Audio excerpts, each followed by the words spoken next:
लक्ष्मी योजना के फॉर्म में 2500 रुपए लेने के लिए दो पेमेंट ऑप्शन में से एक को चूज करना है। और ये एमपी एमएलए वाला लेटर कैसे download. Welcome back to my channel. तो दोस्तों, मैं आज आपको बताऊंगा कि आप दिल्ली लक्ष्मी योजना का फॉर्म कैसे भर सकते हैं, क्या क्या रिक्वायरमेंट होगी। स्टेप बाय स्टेप आपको सब कुछ बताऊंगा, तो वीडियो में बने रहे और वीडियो बिल्कुल स्किप ना करें, वरना आप बेस्ट इंफॉर्मेशन खो देंगे और फॉर्म अधूरा भरेंगे। इससे फॉर्म आपका ख़राब भी हो सकता है। तो वीडियो में बने रहें और वीडियो पूरा देखें। आरडी और सीबीडीसी वॉलेट के बारे में क्या कहा गया है वो भी बताऊंगा, ताकि जो आप। Hello everyone. Thanks for visiting my channel. I am Tech Anil and I'm excited to share my latest videos with you. Lakshmi योजना के लिए आपको दिल्ली सरकार की इस ऑफिशियल साइट पे आना है, जिसका डायरेक्ट लिंक वीडियो के डिस्क्रिप्शन में भी दे दिया है। और स्क्रीन को नीचे स्क्रॉल करोगे तो यहाँ आपको अप्लाई या फिर आवेदन करना जो लिखा हुआ है, सिंपल इस पे क्लिक करना है। जिसके बाद यहाँ सिटीजन लॉगिन वाला पेज ओपन होगा। लेकिन जो फर्स्ट टाइम ये फॉर्म भर रहे होंगे उनको पहले रजिस्टर करना होता है, जिसके लिए नीचे रजिस्ट्रेशन नाउ का लिंक मिलेगा, इस पे क्लिक करना है। नेक्स्ट स्क्रीन में एक आपको रजिस्ट्रेशन फॉर्म मिलेगा, जिसको भरने के लिए सबसे पहले अपना 12 डिजिट का आधार नंबर एंटर करना है। के बाद नीचे एप्लीकेंट नेम एज पर आधार, मतलब जो नाम आपका आधार कार्ड पे लिखा हुआ है वो सेम टू सेम यहाँ पे टाइप करना है। जेंडर में ऑलरेडी फीमेल होगा, क्योंकि ये योजना सिर्फ महिलाओं के लिए। डेट ऑफ बर्थ में अपनी डेट ऑफ बर्थ सेलेक्ट करनी है, जैसी आधार कार्ड पे लिखी हुई है सेम टू सेम। फिर नीचे कैप्चा कोड एंटर करना है, जैसा ऊपर बॉक्स में लिखा हुआ है, और कंटिन्यू पे क्लिक कर देना है। अब नेक्स्ट स्क्रीन पे पहले डिटेल्स एज पर आधार आ जाएगी, जो अभी पीछे एंटर करी थी, जिसमें आपका आधार नंबर होगा, नाम होगा, डेट ऑफ बर्थ होगा और जेंडर होगा। अगर ये डिटेल सही है तभी नीचे स्क्रॉल करेंगे और कम्युनिकेशन डिटेल्स को एंटर करेंगे। कम्युनिकेशन डिटेल्स में आपकी ईमेल आईडी और मोबाइल नंबर मांगा जाएगा, जिसपे आपको रजिस्ट्रेशन आईडी और पासवर्ड भी भेजा जाता है। और जो भी कम्युनिकेशन होगा आगे फ्यूचर में, वो इसी ईमेल आईडी और मोबाइल नंबर पे भेजा जाता है। और यहाँ जो भी मोबाइल नंबर आप एंटर करेंगे, सिर्फ आपको आधार कार्ड से लिंक वाला नंबर ही एंटर करना है। और नंबर एंटर करने के बाद आपको गेट ओटीपी पे क्लिक करना है। और जो रजिस्टर्ड मोबाइल नंबर होगा उस पर एक ओटीपी आएगा, उस ओटीपी को यहाँ एंटर करना है और वेरीफाई ओटीपी पे क्लिक कर देना है, जिसके बाद आपका मोबाइल नंबर सक्सेसफुली वेरीफाई हो जाएगा। इसके बाद नीचे आएंगे तो आपको अपना कैप्चा कोड एंटर करना है, जैसा ऊपर बॉक्स में लिखा हुआ है। इसके बाद नीचे आपको टर्म्स एंड कंडीशन का एक बॉक्स मिलेगा, यहाँ कंसेंट वाले बॉक्स पे टिक करना है और नीचे रजिस्टर नाउ पे क्लिक कर देना है। जिसके बाद आपका रजिस्ट्रेशन इस वेबसाइट पे सक्सेसफुली हो जाएगा और आपकी रजिस्ट्रेशन आईडी और पासवर्ड एसएमएस के जरिए मोबाइल पे भेज दिया जाता है। और यहाँ सिटीजन लॉगिन वाले पेज पे आके सेम वही रजिस्ट्रेशन आईडी और पासवर्ड एंटर करके नीचे कैप्चा कोड टाइप करना है और साइन इन पे क्लिक कर देना है। जिसके बाद सबसे पहले नेक्स्ट पेज में आपको अपना पासवर्ड चेंज करने के लिए बोला जाएगा। तो करंट पासवर्ड में जो अभी आपको एसएमएस आया है वो वाला पासवर्ड एंटर करना है और नीचे अपनी पसंद का नया वाला पासवर्ड बनाना है। लेकिन उसको बनाने का भी एक फॉर्मेट होता है, जैसे नीचे लिखा हुआ है कि कम से कम वो पासवर्ड 8 कैरेक्टर का होना चाहिए और उसमें ए से लेके जेड तक कोई भी एक अक्षर बड़ा होना चाहिए, ऐसे ही एक अक्षर उसमें छोटा होना चाहिए और साथ में 0 से 9 की गिनती के बीच में कोई भी एक नंबर उसमें होना चाहिए और इनमें से कोई भी एक स्पेशल कैरेक्टर का भी आपको पासवर्ड में यूज करना है। इस फॉर्मेट के अकॉर्डिंग आप पासवर्ड टाइप करके चेंज पासवर्ड पे क्लिक कर देना और पासवर्ड चेंज होने के बाद अब आप डायरेक्ट न्यू पासवर्ड से साइन इन यानी कि लॉगिन कर सकते हैं। जिसके बाद दिल्ली लक्ष्मी योजना के होम पेज ओपन हो जाएगा। तो फॉर्म भरने से पहले यहाँ आपको लेफ्ट साइड में अपनी डिटेल्स दिखाई देंगी, जो रजिस्ट्रेशन के टाइम पे आपने एंटर की होगी, और राइट साइड में एलिजिबिलिटी कंडीशन होगी, यानी हिंदी और इंग्लिश दोनों ही भाषा में लिखी होगी, जिसको पढ़ के आपको आइडिया हो जाए कि आगे बढ़ने से पहले आप इस स्कीम के लिए यानी योजना के लिए आप अप्लाई कर सकते हैं या नहीं। तो ये सब कंडीशन अभी फॉर्म भरते टाइम भी पूछी जाएगी, तो इसको यहाँ रीड करने की जरूरत नहीं है। तो नीचे स्क्रॉल करके डायरेक्ट हम अप्लाई के बटन पे क्लिक कर देंगे। अब नेक्स्ट पेज में आपसे 8 क्वेश्चन पूछे जाएंगे, जिसका सही सही आपको जवाब देना होगा। अगर आप एलिजिबल हुए तो आप आगे फॉर्म को भर पाएंगे। पहला क्वेश्चन है, क्या आप या आपके पति या आपके माता पिता कम से कम 10 वर्षों से दिल्ली के निवासी हैं, जिसका प्रूफ भी आपको देना होगा। तो यहाँ पे आपको यस पे क्लिक कर देना है। दूसरा क्वेश्चन है, क्या आपके परिवार की सालाना इनकम 2.5 लाख से ज्यादा है, तो यहाँ पे भी आपको नो को ही चूज करना है।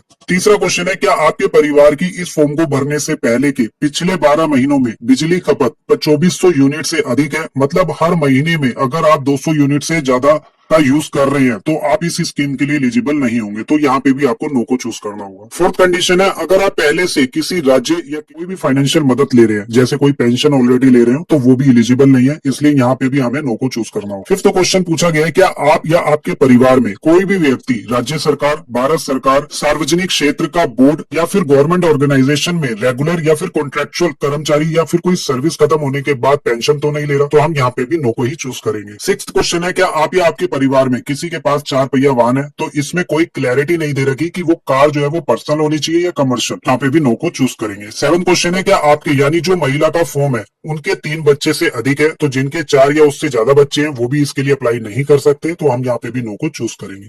8th क्वेश्चन है, क्या आपके खिलाफ कोई कानूनी रिकॉर्ड तो नहीं है? हमारे केस में यहाँ नो को चूज करेंगे और कंटिन्यू पे क्लिक करके आगे बढ़ेंगे। अब नेक्स्ट स्क्रीन में एप्लीकेंट की डिटेल्स एंटर करनी होगी, जैसे महिला के पिता का नाम लिखना है, जैसे डॉक्यूमेंट में लिखा होगा, ऐसे ही मदर नेम भी लिखना होगा। इसके बाद मैरिटल स्टेटस बताना कि आप मैरिड हैं, डाइवोर्स्ड हैं, या फिर विडो या फिर कोई विधवा है, तो अपने हिसाब से इस ऑप्शन को चूज कर लेना। तो अगर मैरिड है तो यहाँ पे हस्बैंड नेम एंटर करने के लिए पूछा जाएगा। इसके बाद या नंबर ऑफ चिल्ड्रन, मतलब अभी आपके बच्चे कितने हैं, तो हमारे केस में 2 बच्चे हैं जिस महिला का यह फॉर्म भर रहे हैं। उसके बाद ऑक्यूपेशन चूज करना है, मतलब आप अभी क्या काम करते हैं वो बताना है, जैसे सेल्फ एम्प्लॉयड है, स्टूडेंट है, अनएम्प्लॉयड है। तो डेमो के लिए हम यहाँ सेल्फ एम्प्लॉयड को चूज कर लेंगे। फिर यहाँ फैमिली इनकम लिखनी होगी जो 2.5 लाख से कम होनी चाहिए, और अगर आपके पास राशन कार्ड है और उसमें आपका नाम है तो उसका नंबर यहाँ पे जरूर एंटर करना, क्योंकि राशन कार्ड वालों को इसके लिए प्रायोरिटी दी जा रही है। और अगर नहीं है तो आप इसको ब्लैंक भी छोड़कर आगे बढ़ सकते हैं। अब यहाँ पे आपको अपना वोटर आईडी कार्ड नंबर लिखना है, तो वोटर आईडी कार्ड होना भी जरूरी है, इसके बिना भी आप अप्लाई नहीं कर सकते। इसके बाद नीचे अपना करंट एड्रेस लिखना है, जहां भी अभी आप नीचे उस एड्रेस का पिन कोड टाइप करना है। फिर विधानसभा क्षेत्र का नाम जो आपके वोटर आईडी कार्ड पे भी लिखा होता है, फिर अपनी डिस्ट्रिक्ट यानी जिला आएगा, और लास्ट में सब डिवीजन को चूज करना है। इसके बाद नीचे अगर आपका परमानेंट एड्रेस सेम है तो यहाँ बॉक्स पे टिक कर देना, तो करंट वाला एड्रेस जो होगा वो अपने आप यहाँ पे टाइप हो जाएगा। और अगर अलग हो तो मैनुअली एंटर कर लेंगे, जिसका प्रूफ भी आपको आगे चल के देना होगा, और कंटिन्यू पे क्लिक करके आगे बढ़ेंगे। अब नेक्स्ट पेज में एड ऑल फैमिली मेंबर का पेज आएगा, तो जो आपके परिवार में साथ में रहते हैं उन सब की डिटेल्स यहाँ पे आपको बतानी है। तो पहले यहाँ हस्बैंड की डिटेल्स को ऐड करते हैं, तो यहाँ उनका पूरा नाम लिखना है। फिर यहाँ रिलेशनशिप में चूज करना है कि इनसे आपका क्या संबंध है, तो हस्बैंड को चूज कर लेंगे। फिर यहाँ उनकी डेट ऑफ बर्थ चूज करनी है और voter ID card number enter करना है, अगर वो 18 साल से ज्यादा उम्र के हैं। फिर उनका जेंडर चूज करना है। अब यहाँ उनका 12 डिजिट का आधार नंबर आ जाएगा, और मोबाइल नंबर देना चाहो तो उनका आप दे सकते हैं। और अगर कोई स्टूडेंट की डिटेल्स फिल कर रहे हैं तो उनका अपार आईडी यहाँ पे टाइप कर सकते हैं, और अगर किसी भी परिवार के सदस्य की आबा आईडी बनी हुई है तो वो भी यहाँ पे लिख सकते हैं। और ऐड मेंबर पे आप क्लिक करेंगे, जिसके बाद आपके हस्बैंड की डिटेल्स भी ऐड हो जाएगी। तो इस तरह एक एक करके आप बाकी सभी फैमिली मेंबर की डिटेल्स को ऐड कर लेंगे। फिर चाहे वो आपके बच्चे हो, भाई हो, बहन हो, सास हो, ससुर हो, माता हो, पिता हो, दादा दादी, कोई भी हो। तो आप देख सकते हैं सारे रिलेशन आ रहे हैं, तो एक एक करके सबको ऐड कर लेंगे। और वो सभी मेंबर्स की डिटेल्स यहाँ पे देख सकते हैं। अगर कुछ भी गलत हो तो डिलीट करके यहाँ से फिर से ऐड कर सकते हैं। और अगर यहाँ सब कुछ ठीक है तो यहाँ सर्टिफाई करने के लिए इस बॉक्स पे टिक करके कंटिन्यू पे क्लिक कर देंगे। अब यहाँ पे सबसे इंपॉर्टेंट है बैंक डिटेल्स देनी है, जिसमें आपका आधार लिंक हो। तो इसे ध्यान से समझना, जो 90% लोग गलती करते हैं। आपका बैंक अकाउंट अगर एक या एक से ज्यादा बैंकों में है तो आधार कार्ड तो जनरली सब में लिंक होता ही है, लेकिन लिंक के साथ जिस बैंक अकाउंट में आपका आधार सीडिंग एक्टिवेट होगा, यानी कि डीबीटी, जिसे डायरेक्ट बेनिफिट ट्रांसफर बोलते हैं, उसी बैंक अकाउंट में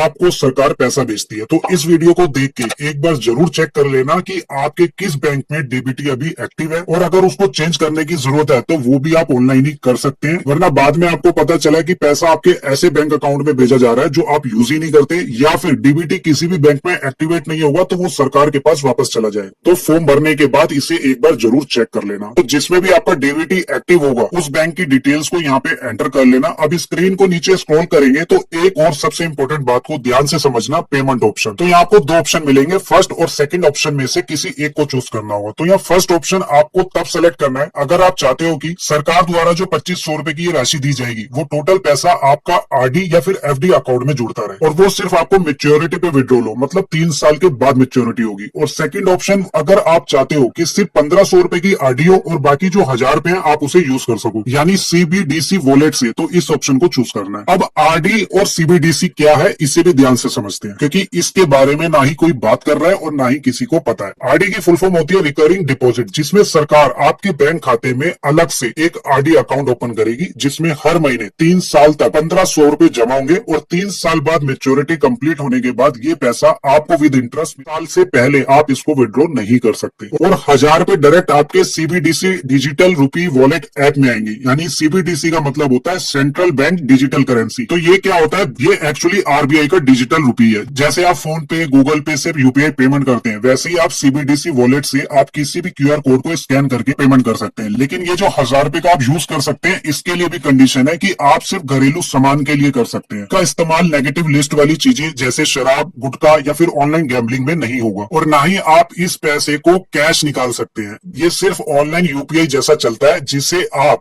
डेली राशन, दवाई या घर का जरूरी खर्चों के लिए ऑनलाइन स्कैन करके पे कर सकते हैं। जिसके लिए यहाँ थर्ड ऑप्शन में साफ साफ ये भी लिखा है कि आपके स्मार्टफोन में सीबीडीसी वॉलेट ऐप अवेलेबल होनी चाहिए, जो हर बैंक का उनके नाम से प्ले स्टोर पर ई रूपी ऐप के रूप में मिल जाएगा। 1500 रुपए तो फिक्स है कि आपकी आरडी या एफडी होनी ही होनी है, और 1000 रुपए जो बाकी के बचेंगे वो भी आप कैश नहीं निकाल सकते, सिर्फ आप यूपीआई की तरह उसको फ्यूचर में यूज कर पाओगे। तो हम यहाँ सेकंड ऑप्शन को चूज करेंगे और स्मार्टफोन वाले बॉक्स पे भी टिक कर देंगे और नीचे कंटिन्यू पे क्लिक करके आगे बढ़ेंगे। अब लास्ट पेज पे आपको सारे सपोर्टिंग डॉक्यूमेंट अपलोड कर लेने हैं, जिसे हम एक एक करके अटैच करेंगे। तो पहले यहाँ आधार कार्ड अटैच कर देना है, जो दिल्ली का ही होना चाहिए, और अटैच करने के लिए उसका साइज और फाइल का फॉर्मेट भी यहाँ पे दिया हुआ है, इसी के अकॉर्डिंग होना चाहिए। और सही तरीके से अटैच करने पे इस तरह आपको डॉक्यूमेंट अपलोड सक्सेसफुली लिखा हुआ आ जाएगा। उसके बाद सेकंड डॉक्यूमेंट है दिल्ली वोटर आईडी कार्ड, ये भी बहुत जरूरी है, तो यहाँ भी अपलोड पे क्लिक करके सेम इसी तरीके से अटैच कर लेंगे। थर्ड सबसे इंपॉर्टेंट डॉक्यूमेंट जो है वो ये प्रूव कर सकता है कि पिछले 10 साल से आप दिल्ली में रह रहे हैं, जिसके लिए आप अपना या फिर हस्बैंड का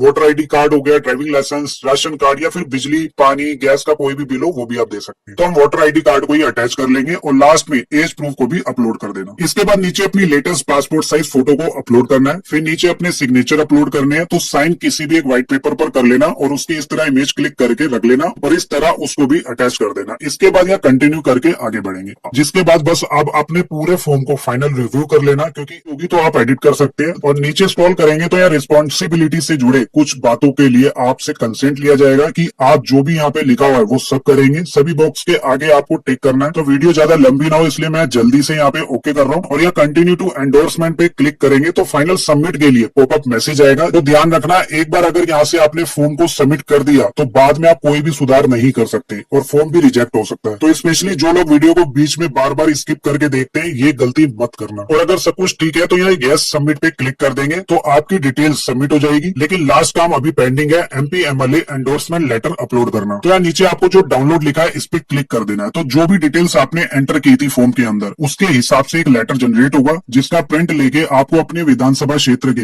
एमएलए या फिर एमपी से साइन करवाने होंगे। तो इसमें अपनी डिटेल्स को चेक कर लेना और फॉर्म में आपका एप्लीकेशन नंबर, आपकी फोटो सब कुछ होगा, आपको कुछ भी फिल नहीं करना। बस नीचे यहाँ पे आपको एमएलए के साइन और उनकी स्टैंप लगवानी होगी, जिसके बिना आपकी लक्ष्मी योजना का फॉर्म एक्सेप्ट नहीं होगा, बेशक आपके पास सारे प्रूफ ही क्यों ना हो। और जैसे ही आपका ये लेटर रेडी हो जाएगा फिर से लॉगिन करके यहाँ अपलोड कर लेंगे, जिसके बाद आपकी एप्लीकेशन रिजेक्ट और अप्रूव दोनों का स्टेटस ऑनलाइन ही अपडेट हो जाएगा, कहीं जाने की आपको जरूरत नहीं पड़ेगी। तो अभी भी कोई डाउट या क्वेश्चन हो तो आप कमेंट करके पूछ सकते हैं, और वीडियो को लाइक और चैनल को सब्सक्राइब करना ना भूलें। तो दोस्तों इस तरह से आप फॉर्म भर सकते हैं। अगर वीडियो आपको अच्छा लगा हो, यूज़फुल लगा हो तो फिर कृपया चैनल को सब्सक्राइब कर दें और कमेंट करें। और दोस्तों मिलते हैं नेक्स्ट वीडियो में। Thank you for watching. Don't forget to subscribe.